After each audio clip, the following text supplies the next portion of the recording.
conspiracy. But then he comes back to the Congress and then starts a period of relative instability. Uh, After Rajiv Gandhi's brutal and tragic assassination, uh, in a sense, the party is rudderless. And Pranab Babu comes back to the party to stand as a pillar of support to it at that time. He comes back to party, comes back to power ultimately with Mr. P.V. Narasimha Rao, who कितने दफे बदलेंगे? And then the relationship between Narasimha Rao and Pranab, I mean, you mentioned in your diaries, I think I saw Sukhendu here who first told me about it, that he was all dressed to be sworn into the cabinet, but his name was not there. And for the second time, he was thoroughly flattered. You were there with him at that time. You were there with him at that time. Yeah, I was there with him.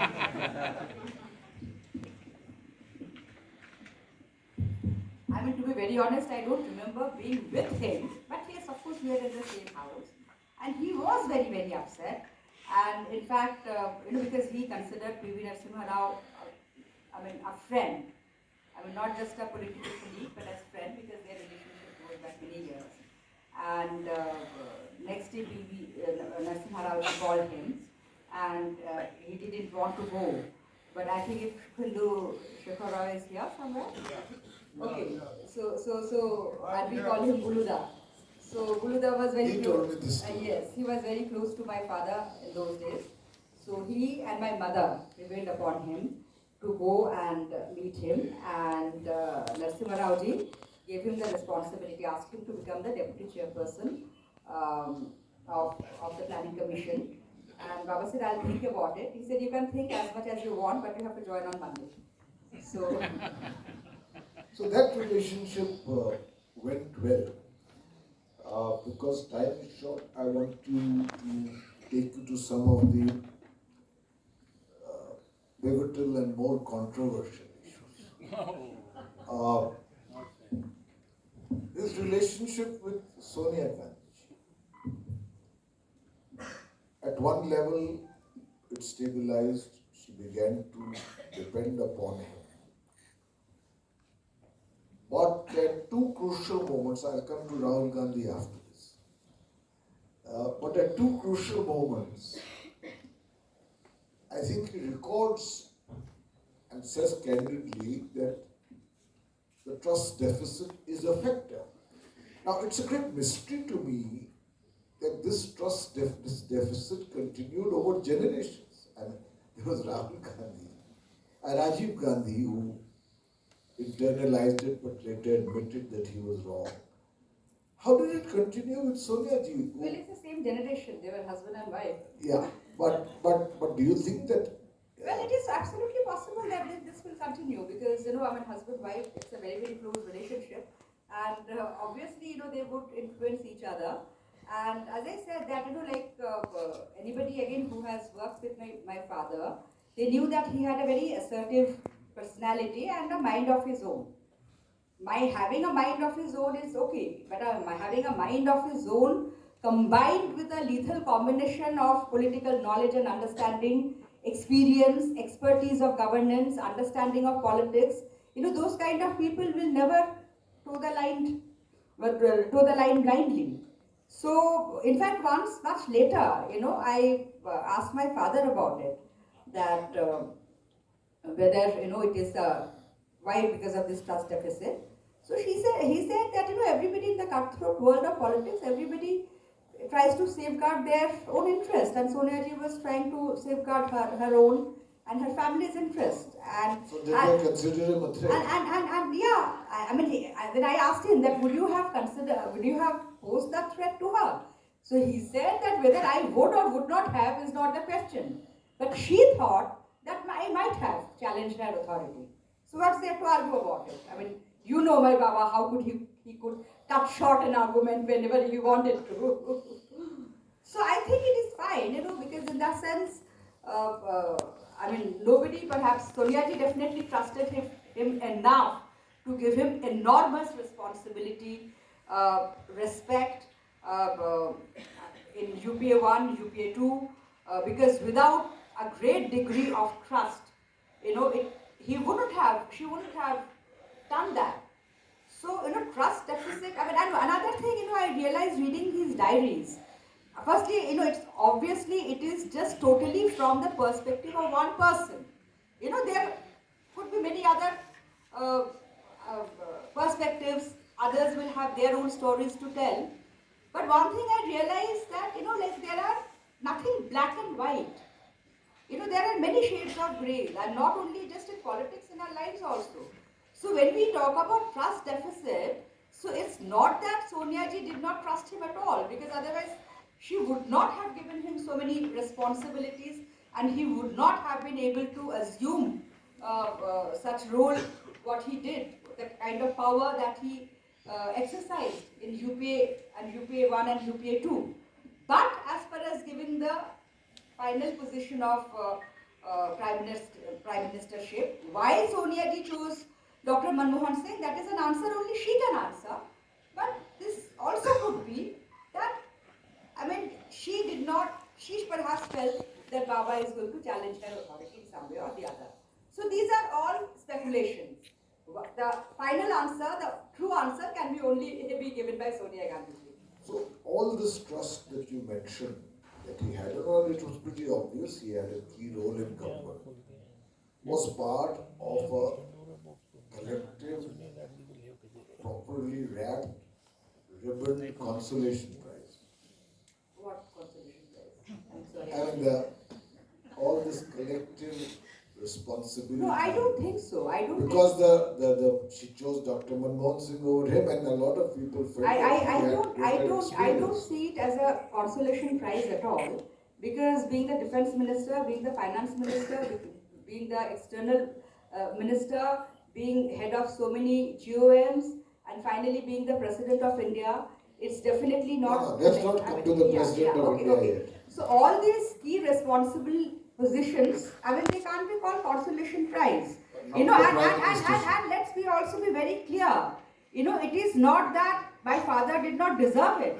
He deserved every position that he had because he worked for it. He earned it. So it's not that it was given to him as charity or as a consolation prize. He earned every position he got. But he writes that he was asked to choose his portfolio, and he said finance or home. And to his own utter surprise, on the day of the swearing in, he was made the Raksha Mantri. And he came back and wrote that this is one area which I am not familiar with at all. Why do you think that was done? Well, I don't know why. Again, Sonia ji will be able to. But what Sonia ji told him, that other than you, nobody can clear the mess what is there at Raksha and at the defense ministry. So it is in a way a big compliment. So somewhere I feel that, Sonia ji also knew how to, deal a blow gently. बोलते हैं ना जोर का झटका धीरे से लगे. It's like that. But झटका दे रही थी. Yes, it was my father was absolutely really surprised because he was actually, he was wanting home because he was also the chairperson of the parliamentary committee at home, I mean the standing committee or, whatever the technical term is. So he understood the issues, and home is a political ministry, so he felt that, he could have contributed.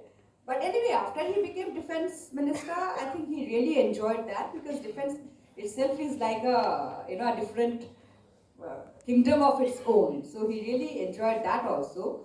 So there are so many things, so many mysteries, so many things, and as I said, so many people involved. So I can only say, and also I am not the participant in this. I only learned it from Baba's diaries or whatever he told me. And that is also, whenever you read the diary or whenever anybody reads a book, you also make your own interpretation out of it. So it's filtered through my own interpretation. So what actually happens, perhaps, I don't know, maybe Sonia ji only be able to say it. And if she ever writes her own autobiography, we will know many things. With his relationship with Prime Minister Dr. Manmohan Singh, in spite of the fact that when he was finance minister in 1982, he appointed him the governor of the Reserve Bank of India, and now, in a sense, he was serving under him, primus inter pares. He was the prime minister. But surprisingly, they got on quite well. There were occasional hiccups in the cabinet, and Mr. Chidambaram would be probably aware of that. But there was a relationship of mutual respect between them. Absolutely, and there was exemplary courtesy shown to my father by Dr. Singh, and many people thought that perhaps he resented working under Dr. Singh. That is absolutely untrue, because even in his own book he has written the kind of autonomy he had working under Dr. Manmohan Singh, and he had worked under P.V. Narasimha Rao, Indira Gandhi. He never got that kind of autonomy, and Dr. Manmohan Singh, I think there was a very strong mutual respect and understanding. And another thing, going through my father's diaries over the years, what I realized that, between, whether it's with Sonia ji, whether it's with Dr. Manmohan Singh, obviously there were bound to be differences. Working for so many years together under such high pressure circumstances, situations, there are bound to be, differences. And my father always used to say, not necessarily we need to agree on everything at every time. So, I read many instances of heated exchange of words, spark flying, cold shouldering. But after a while, it became normal. So, what was the most important thing? I felt that, they knew how to handle the differences. That is the most important thing. And that is the most important lesson I learned from going through his diary. Coming now to Mr. Rahul Gandhi, I think those sections of the diary have created a fair deal of controversy.